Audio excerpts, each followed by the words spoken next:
What I'm here to talk about today is what I call the legacy of wildfires. And I'm primarily talking about Oregon, Washington, and California, where I have some experience.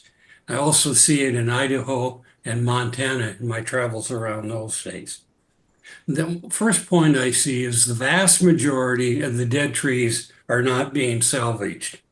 The first legacy that we're going to see is thousands and thousands of acres of black standing trees, as long as they're standing for the next 20 to 30 years. Meanwhile, trees will ultimately die and fall to the ground and become fuel for the inevitable next wildfire, making it even more difficult to control. And more importantly, all of that fuel will now be on the surface. And as surface fuels, will concentrate the heat on the upper end of the soil profile, severely damaging the soil. So it's a long-term productivity effect that no one has really researched extensively to follow up exactly what's happening to these wildfires, especially the reburns that have occurred in wildfire areas. Very little of the ground in the legacy is being reforested. And we're developing a huge reforestation backlog. Keep in mind that in 1976, in a National Forest Management Act portion, that Congress was dictated us to the Forest Service to develop the reforestation background. And here's what the National Forest Management Act said in Section 6(1)(d). It is the policy of Congress that all forested lands in the National Forest System shall be maintained in appropriate forest cover. Shall be maintained in appropriate forest cover. Where in the heck is that going on? With the species of tree, degree of stocking, rate of growth, and conditions of stands designated to secure the maximum benefits for multiple use and sustained yield concepts in the land management, according to the land management plans. So why aren't they reforesting these lands? That's a big question. Congress even developed the funding mechanism necessary to reforest all the lands in the backlog. It was called R&I Fund, Reforestation and Stand Improvement. The money came from offshore oil receipts. It wasn't even a problem in getting the funds. And if we start looking at our resources in total, we can expand our oil production, expand our revenues from that. It all works together to making life easier for everyone. The real reforestation backlog that was declared in 1976 has grown substantially. And if you look at the last 20 years, that's where the bulk of the backlog is growing. Well, what's going to happen to all of these lands? The lands that are not actively reforested will change into brush and hardwood communities for the next 75 to 100 years. Yes, they will naturally regenerate, but how much time do you have? How much time do our children have? How much time do our grandchildren, our great-grandchildren? This is a real issue. We're leaving black forest and brush fields in what once was magnificent conifer forest.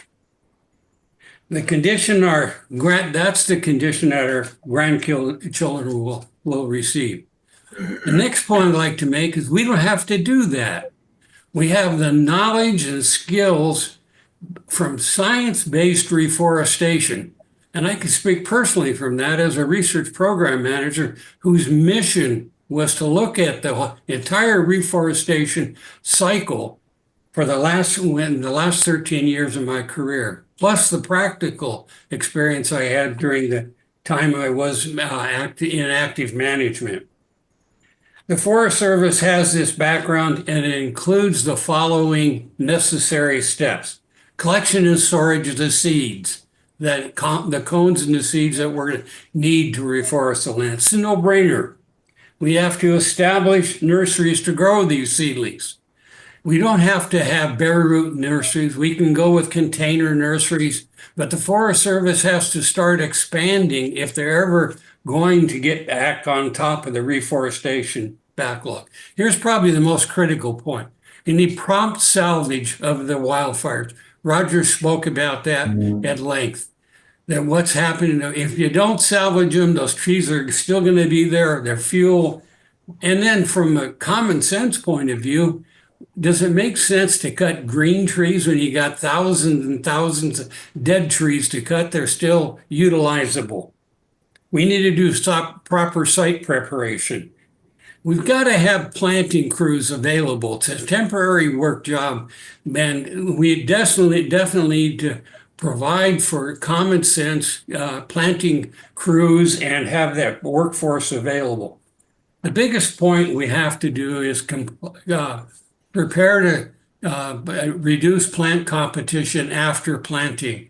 Because as we live in most of the California, Oregon, and Washington in the dry Mediterranean type of environments, the seedlings have to survive with the moisture that's left in the soil. And unless you control the grass and the brush competing plants, all of your planting efforts will be for nil as many of the trees die. I've investigated thousands of acres of dead seedlings, and the biggest factor that you find after planting and you go look at why they die is we didn't control plant competition. Reforestation is a commitment to all of these processes, and just as much as not reforesting is a commitment to understanding and recognizing that it's going to take centuries for all these forests to eventually regenerate naturally. Joe mentioned the Organic Act of 1897, when Congress provided, and one of the key purposes was to provide for the protection and maintenance of our national forest. Provide for the protection and maintenance of our forests. How can we look the public in the eye and say, we are providing for the protection and maintenance? The second major factor was protect the headwaters of navigable streams. Where on God's green earth have they ever protected the headwaters of navigable streams with using concepts like managing wildfires for resource benefits, which is just a euphemism for not fighting fires promptly?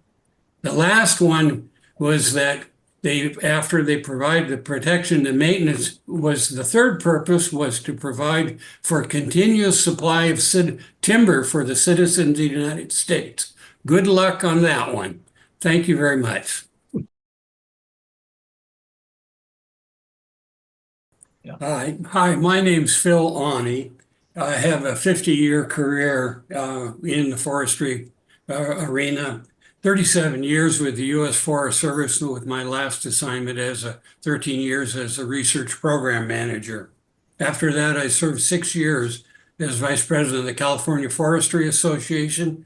And since I flunked retirement, after we moved to Spokane, Washington, I went to work as a consultant for the American Forest Resource Council.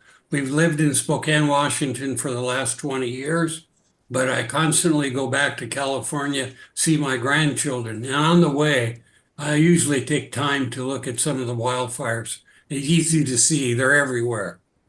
I'm also on the board of directors of the Evergreen Foundation, at Jim's Foundation. And I'm also a member of the board of directors of the National Museum of Forest Service History.